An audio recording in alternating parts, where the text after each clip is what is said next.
This is on-the-job training, and Mardi also acts as a backup to her sister Laduma during attacks.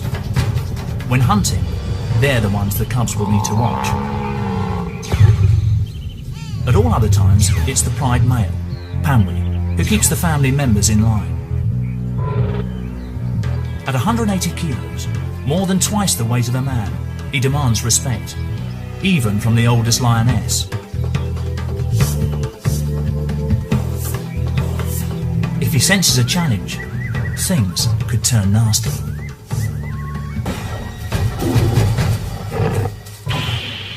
Panwi's been in charge for nearly 3 years in this part of Zimbabwe's Wangi National Park. His territory, thick scrubland in the Makalolo Depression, supports especially large herds of buffalo. The cubs will have to learn how to take on animals weighing 4 times as much as a lion, with tempers to match. As the cubs mature, they get a chance to take part in a proper hunt. Buffalo come to battle equipped with some of the heaviest and deadliest horns in the animal kingdom.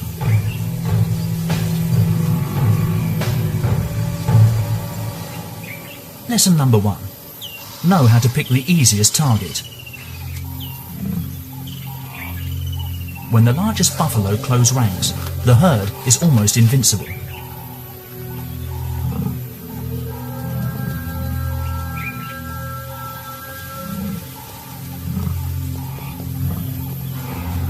Laduma takes the lead. She's always up front. But how will the rookies react to the buffalo front line?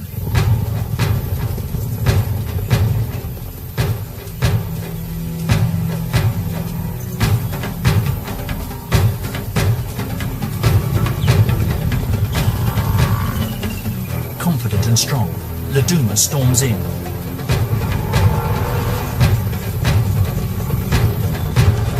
She's got a calf in her sights. The 2 boys approach from the flank. The buffalo fight back. Laduma lets go and the cubs scatter, but she won't give up that easily and sneaks in for another go. But the herd now has the upper hand.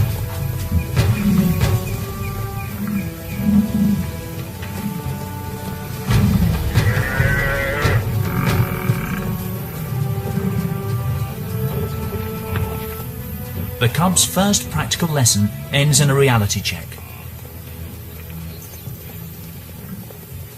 What went wrong? It all started well. Laduma grabbed her chance. A calf, isolated when the herd panicked. But her sons and the rest of the pride failed to back her up in time. This gave the buffalo the chance to regroup. In the end, the lions were outmaneuvered by their prey. Strength in numbers and team play won the day.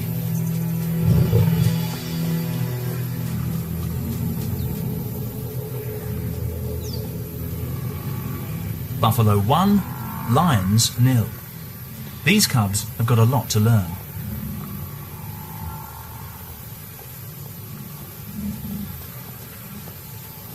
The buffalo calf has too. She had a narrow escape, but at least she inherited excellent defensive skills. She's going to need them. 3 months earlier, she spent a few hours as a helpless newborn.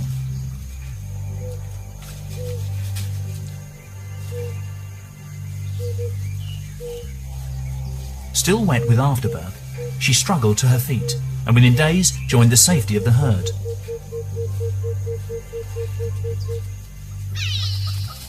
She'll have to use all her natural-born resilience to survive the lions of Makalolo.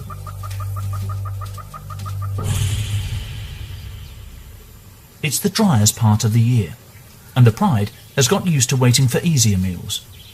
As animals fall victim to thirst, hunger and exhaustion, the lion's darker side seems to emerge.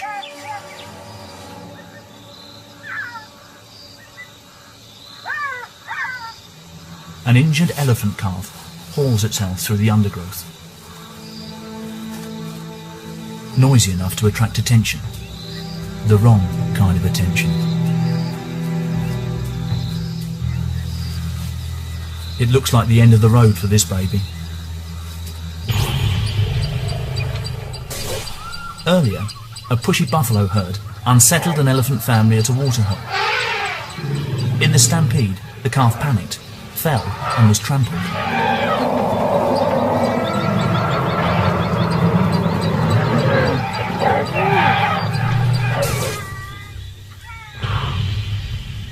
It was left for dead, but on broken legs, it spent the intervening hours dragging itself towards cover.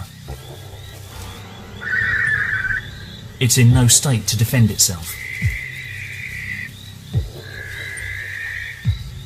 Usually, we'd expect lions to suffocate their prey by clamping the victim's windpipe before they tuck in. This is the first time Laduma's sons, Marlo and Kimber, have encountered a situation like this. What will they do?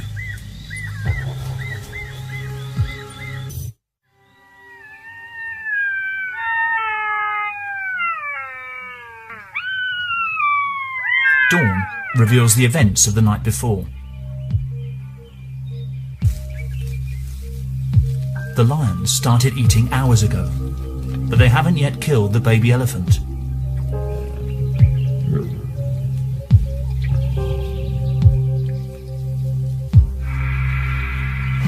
Although still alive, it barely moves. Trauma has probably pushed it into a semi-coma.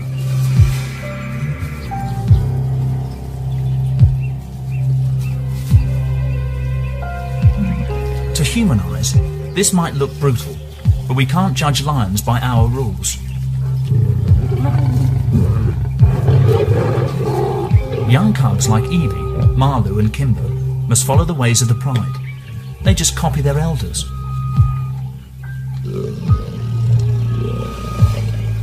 So, what has caused the older Makalola lionesses to dispense with the swift kill?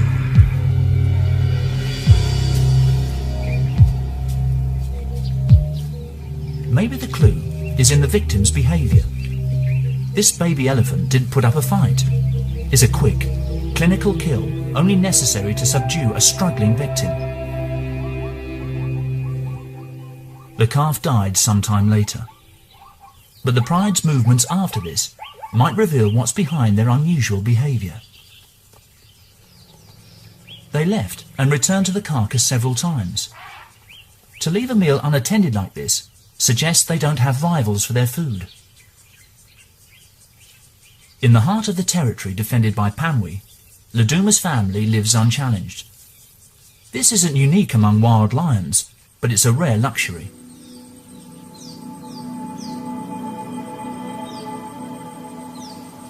Laduma knew that the baby elephant couldn't escape.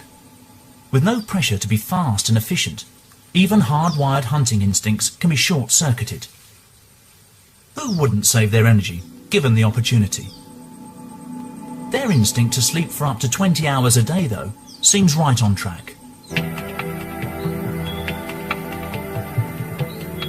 More clues about why these lions kill the way they do are found all around. Although Wangi National Park is largely a wilderness, man-made boreholes were sunk in the Makalolo area to help the wildlife get through the dry season. Elephants, like all the grazing animals here, will travel huge distances every day to get water. When two heavyweights want the same thing, sometimes the pressure valves burst.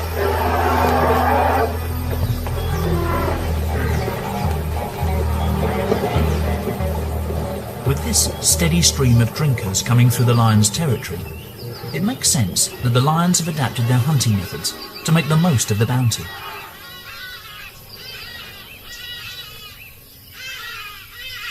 But the question for the cubs is this: was eating an animal alive just a one-off, or are they likely to make a habit of it? Night. Pamwi's pride has woken up and is on the hunt again. More training for the cubs. Laduma is yet again the linchpin. It's not unusual for adult females to do most of the work during hunting, but tonight, she has an even bigger job. Malu's strength and Kimber's wit have improved, but to make their contribution count, their mother needs to show them something new.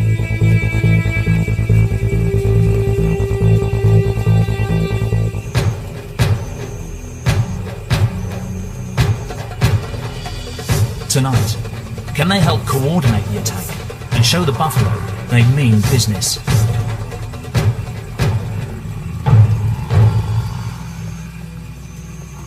The calves, small and vulnerable, are kept at the centre of the herd, out of the firing line. Even for a lion, this huge wall of living flesh is formidable, and they lose their nerve. Maybe the buffalo sense a weakness in the lion's battle strategy. Can they spot the incompetence of Laduma's sons?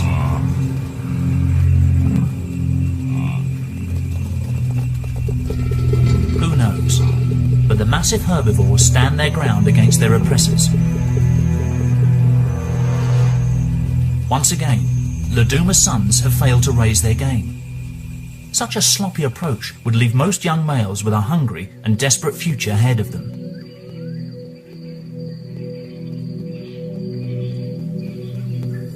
But Makalolo, yet again, offers them a soft option. Another tiny elephant calf wanders alone.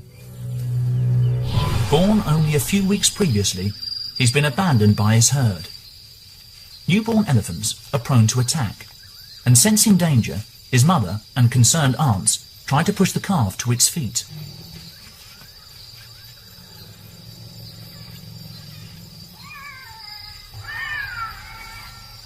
But he just wasn't strong enough. His family stuck with him at first, but eventually had no choice but to leave him and let nature take its course.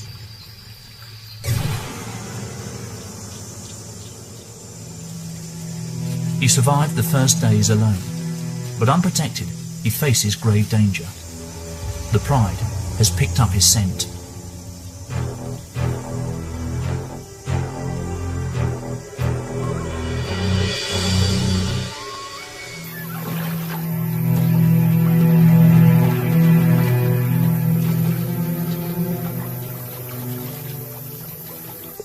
But the baby gets a lucky break. A bull elephant crashes onto the scene, stalling the lion's attack.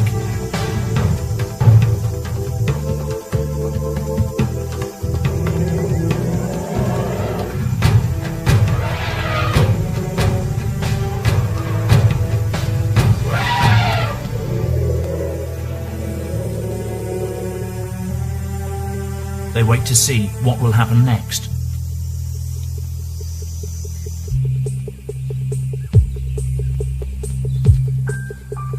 The orphan remains at risk. Will a bull elephant, an unpredictable loner, tolerate a calf? They seem to form an unlikely alliance.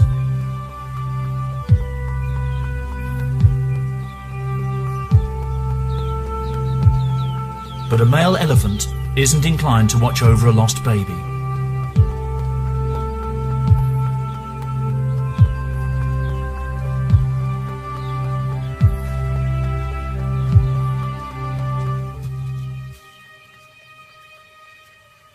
Their companionship can only last a few hours.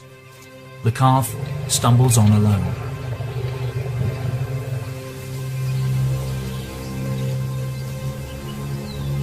The African bush takes no hostages. The sick and needy stand out as beacons to the hungry and opportunistic.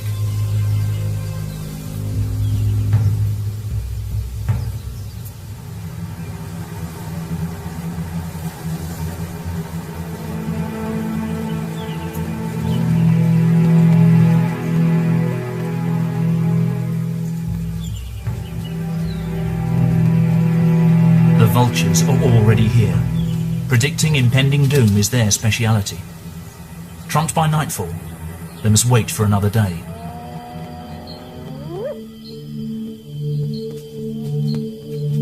They don't call it the lion's share for nothing. They will get the most of this easy meal. And dehydrated, probably traumatized, the baby elephant gives up the ghost, sparing itself from a more gruesome death. Marlu and Kimber, now juveniles, don't know it, but this will be the last time they feed so easily.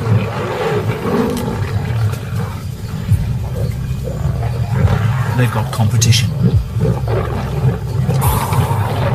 Little do they realise that their mother, Laduma, is pregnant again. Marlu, Kimber and their 5 brothers will soon need to think about moving on.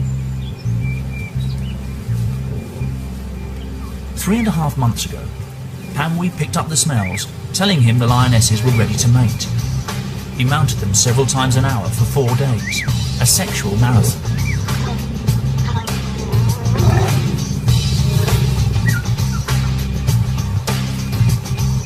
The birth of a new litter will mark a turning point in the lives of Marlu and Kimber. With more mouths to feed, it's crunch time. The extra competition means life will get tougher from here on in.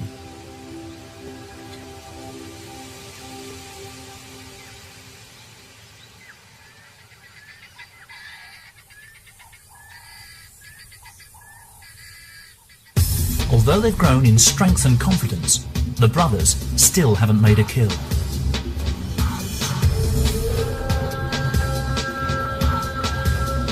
The time for lessons is almost over. Perhaps sensing that they need a game plan, they give their mother some proper backup. It's a turning point for the boys.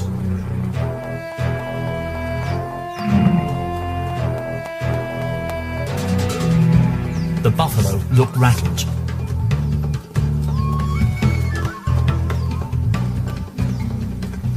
A fast charge confuses the herd, and in the chaos, there's a straggler.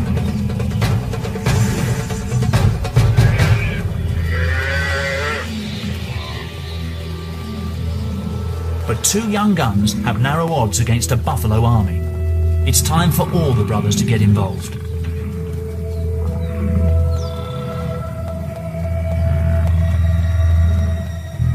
By spreading out to create a buffalo front line, a standoff ensues.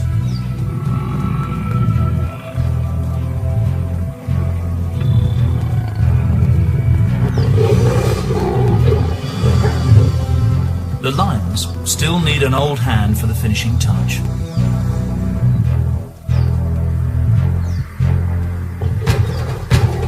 This time, it's their aunt, Mardi, who backs up the boys.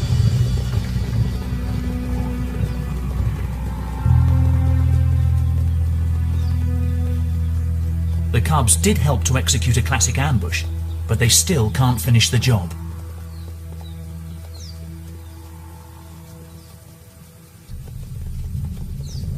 The rest of the buffaloes have sensibly backed off. So Laduma takes this opportunity to teach her sons another crucial lesson. Instead of quickly suffocating the calf herself, she lets it go for the young males to kill. With this opportunity suddenly thrust upon them, the cubs seem confused, lazy even. It's like watching a domestic cat playing with its food. Are these lions simply not hungry enough to make a kill? It's highly unusual to see a lion hold back its killer instinct. Even Mardi has a casual approach to the kill.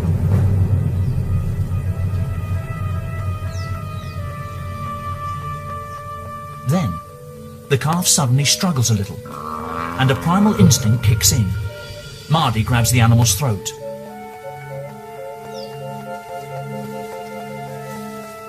A little sustained pressure and the calf will suffocate. But she doesn't see it through. Is Mardi hoping the cubs will come back and have a go? Or is she too suffering from the same laid-back attitude towards killing?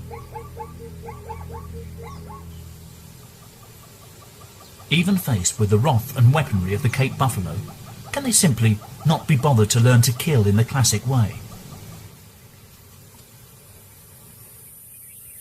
It's nightfall before the lions tuck in. Round here, death does not always come quickly.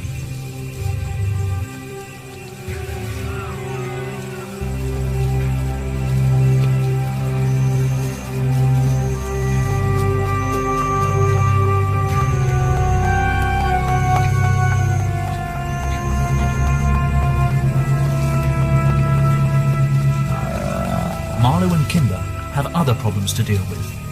Soon, along with their brothers, they will be forced to leave, but they must sharpen up their act.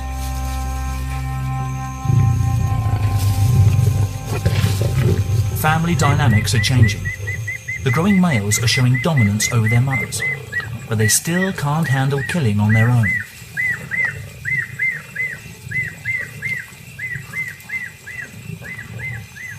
In lion society, dominant males rarely make the kill when with the pride, but they usually monopolise the meal. Panwi turns up right on cue.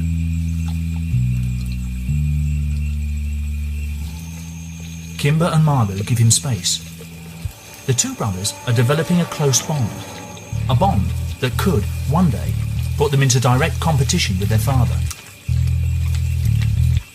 To keep the young upstarts in check, Panwi moves in to shake things up.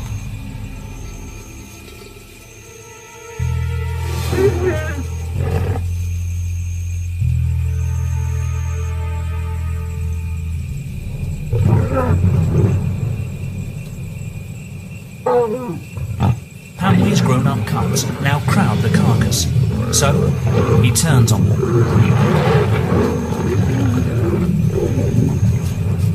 A good lesson has been learned. Big males eat first. Kimber grabs what he can and retreats.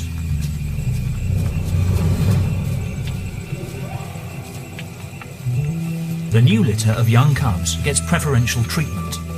From now on, the adults will look out for them. The patriarch is just marking time before his older sons inevitably leave the pride. Even an innocent attempt by Kimber to make contact with his father is met with irritation.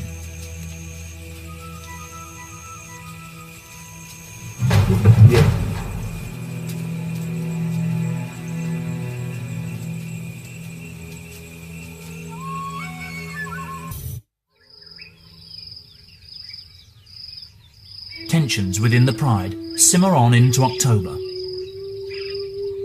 Then, the Makalolo heatwave begins.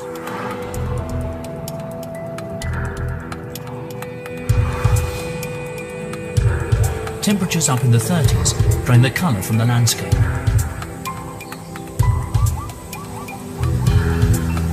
Dust storms sweep through, and even the man-made boreholes dry up.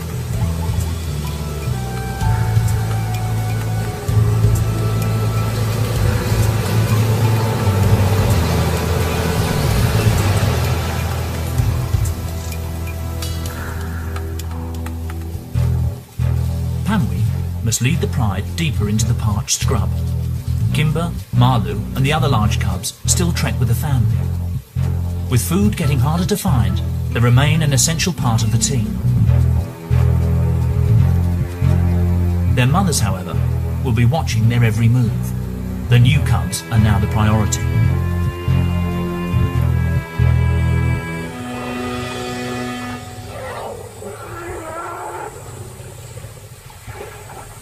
At what's left of the waterholes, thousands of feet and hooves churn the mud into a potential death trap.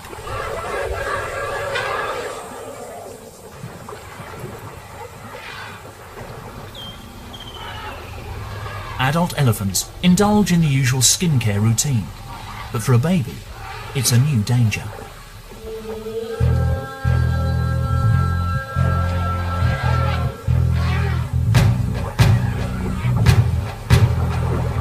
The mud acts like quicksand, sinking the calf to its stomach. It's not strong enough to pull itself free, and the more it wriggles, the more the mud sucks the calf in.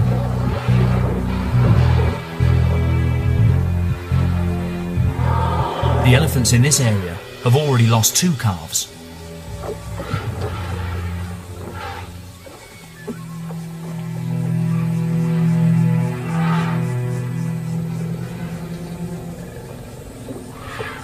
But this time, the mother successfully intervenes, tenderly coaxing with a massive foot and easing her calf free.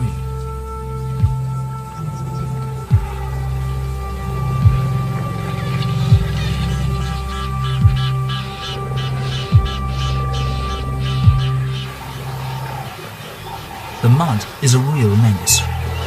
Buffalo have broad, flat hooves to stay on top of it, but invisible holes riddle the pool.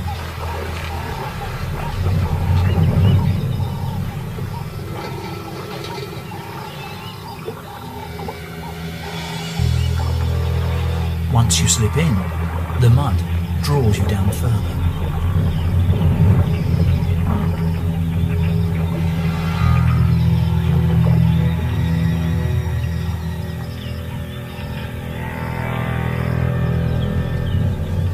For 2 days, this helpless cow bakes under the glaring sun. Nighttime brings little relief.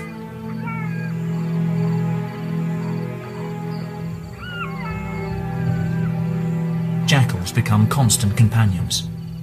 They're waiting for the surface mud to harden and create a pathway to the feast.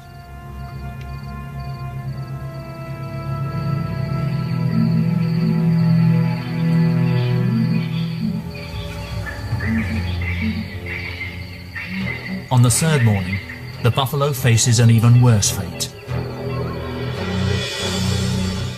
The Makalolo pride turns up. As usual, it's Laduma who takes the responsibility. To get a good hold on the animal, Laduma will need to reach it without getting stuck herself. If she can, her pride will eat well.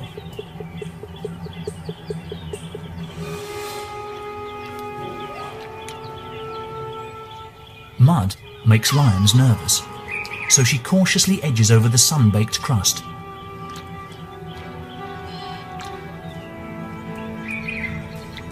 Even though she could simply start feeding at the soft rump, Laduma seems to want to show the cubs a textbook kill.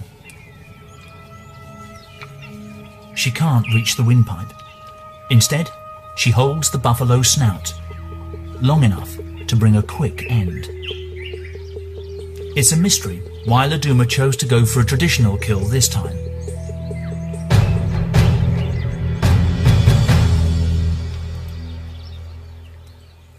But she set a new example to her cubs and shown them that they need to take every situation on its merits and think on their feet.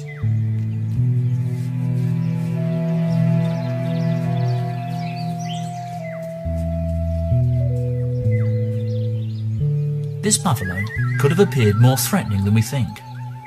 If it had struggled, it could have dragged one of the lions into the mud. Maybe by killing it first, Laduma made sure they could eat in safety.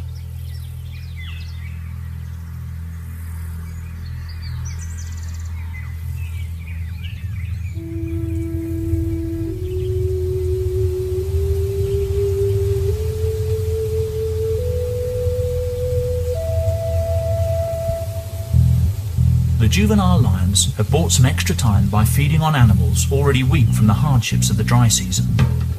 But for Kimber and Marlou, these lazy days hanging out with their mother and relying on her to provide their food are numbered. Nearly fully grown, the boy cubs have huge appetites and growing aspirations.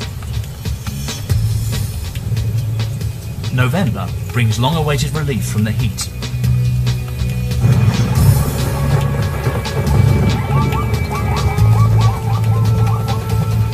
Five millimeters of rain falls every day for weeks on end.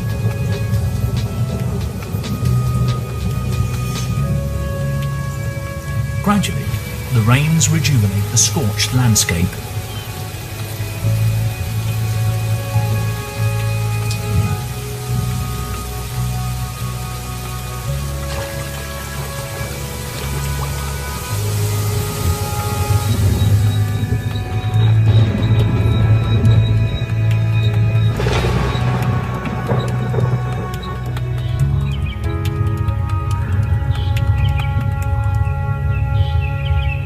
Animals that laid low or stuck closely to whatever water they could find can now roam again to feed and breed.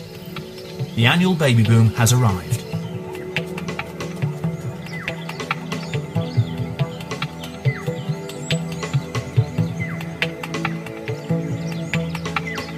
Soon after giving birth, many mothers come into heat. Males lock horns to win the right to breed with them.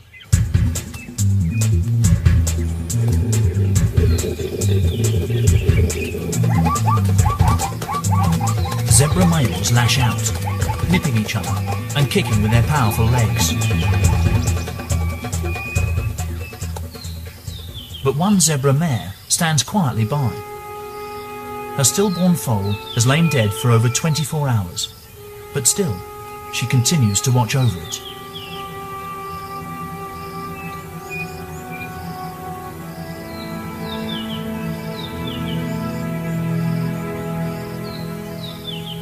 Jackals hover nearby. One animal's tragedy is another's meal, and the chance to produce a family of their own.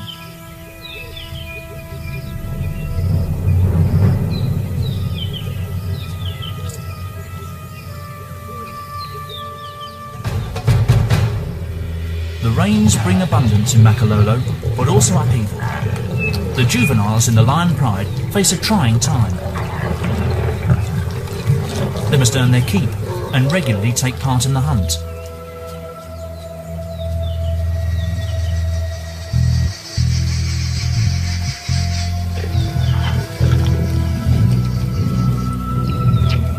The new litter has grown fast, and now Kimber, Marlou and the others find even more competition around the kill.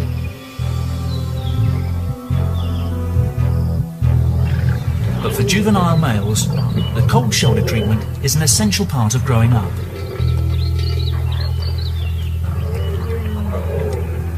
Instinctively, they know not to fight for their place, and they know their father well enough. He would stamp out any challenge to his authority. But after the meal, the family fault lines temporarily close over, and they enjoy a bit of quality time. The young cubs are catching up fast, and the lionesses have their work cut out. The older siblings have only a little time left before they are pushed out.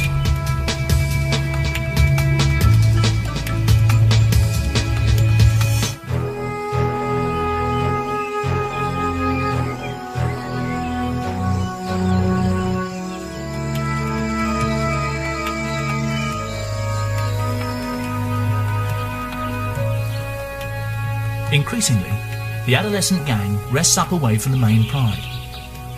Even the lionesses are getting tired of the older cubs, and they're always under the watchful gaze of Pamwi.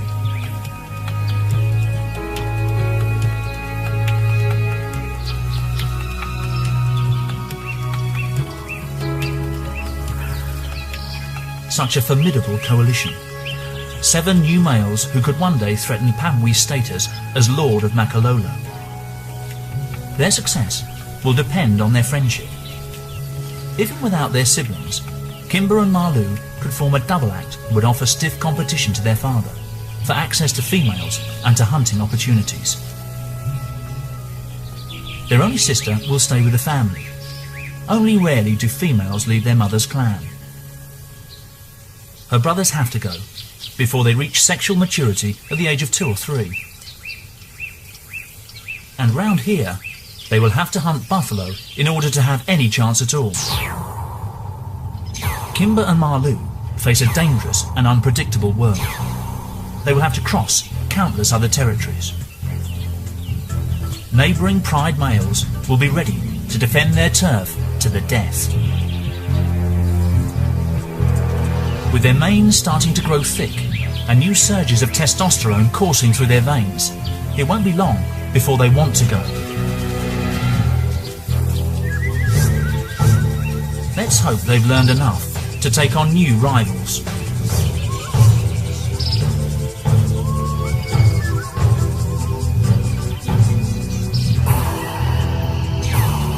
They have come a long way. The innocent games from their nursery have evolved into elaborate moves on the battlefield.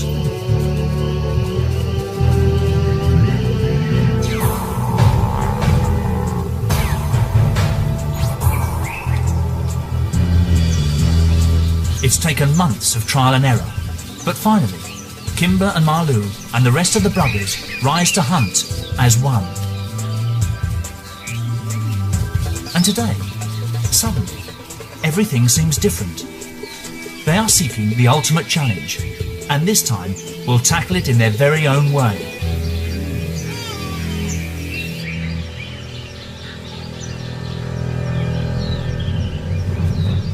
For once, they have no adult lionesses to dig them out of a hole, but they rise to the occasion.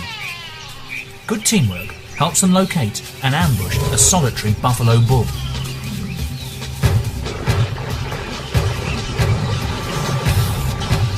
The old bull knows lions hate getting their feet wet. Plunging in buys him time.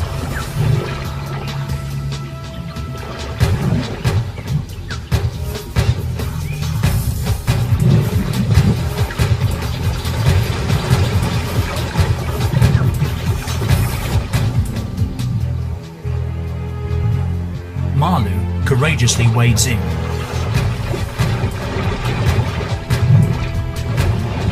Out of his depth and alone, he can do nothing. And what's more, this bull has attitude.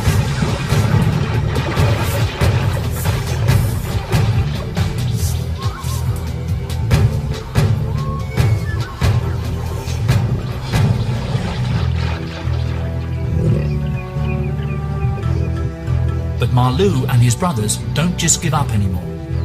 They've grown in maturity and in patience. Working together, they prove they can cope on their own.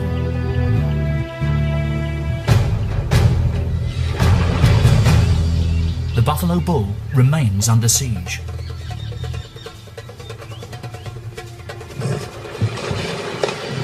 The lions play safe, rightly so. A false step and they'd slip into the spearing range of one of those deadly horns.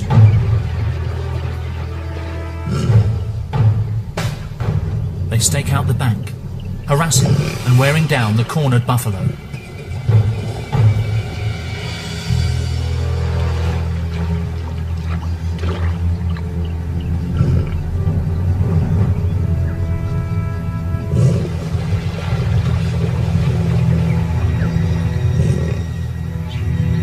Despite their persistence, there's a last-minute hitch. A bull elephant shows up at the waterhole.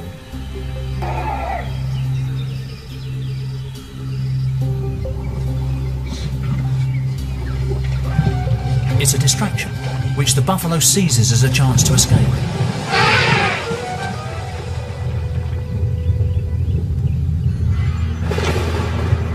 On this occasion, luck ran against them, but even seasoned hunters regularly miss their target.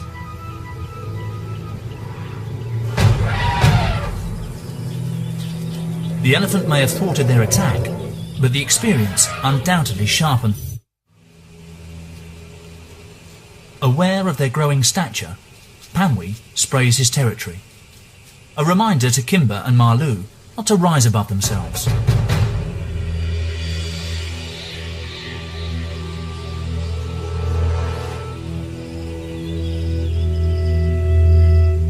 The good times are over. By June, everything dries up again.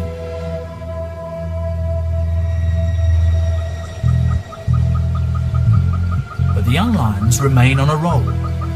Winter brings their biggest and toughest test yet. The buffalo herd bulges with youngsters. Some of them were born at the same time as our lion cubs. They've survived and now weigh in at a sturdy 400 kilos.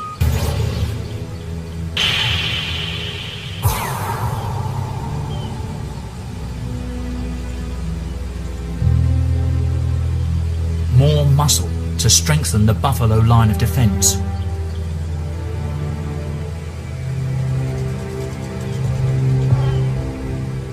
These buffalo may have good odds for this fight, but their enemies have come of age too. Both sides know that a battle is inevitable. Kimber, Marlu and their brothers are under pressure to leave Makalolo. Could this be their moment to finally graduate from Laduma's hunting academy?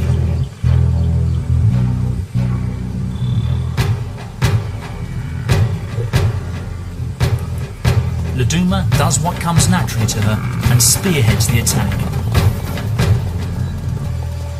After several mock charges, they succeed in isolating a young buffalo. Kimber claws into her back to hold her. The adult buffalo turn back, but the lions remain focused.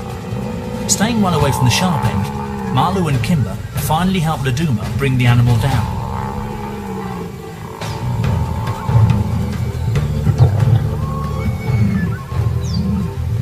Laduma led the hunt, but a triumphant son Malu muscles in to claim the prize. Question is, what will he do next? The buffalo haven't given up, so Laduma sets off to confront them again.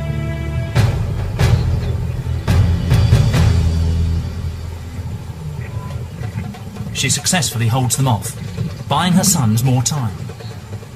Although the cubs have been a great help, it looks like the final responsibility still falls to their mother.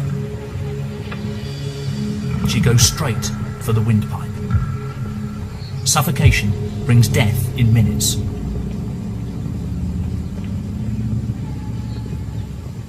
For these cubs, it looks like they won't learn to finish their prey off until they've left home and are forced to do it for themselves.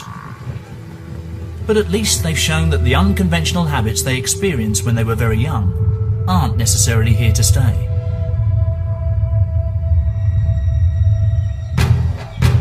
Under intense pressure, this new generation has learned what it takes to be noble, efficient killers.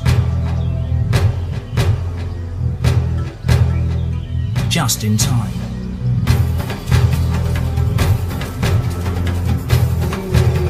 An excursion into the territory next door gives Malu and Kimber a huge fright, when Pamwee's nearest competitor gives them a real taste of things to come. Realising it's time to leave, Malu and Kimber lead the exodus. Their father now has a new litter to help the females with the hunt. But they go armed with the experience to survive beyond the cosy world of Makalolo. In time, this powerful coalition of brothers will rule the bush elsewhere. For their mother, it's business as usual. The cycle of feast and famine in Makalolo goes on, and Laduma will continue to roll with the punches. Whether that involves killing her victim first will be down to what seems best at the time. Lions are not the clean-cut, noble hunters we like to think they are. Just like us, they will cut corners and take the easy route whenever they can. And if that means eating their prey alive, so be it. But these lions aren't behaving badly. They are just being themselves.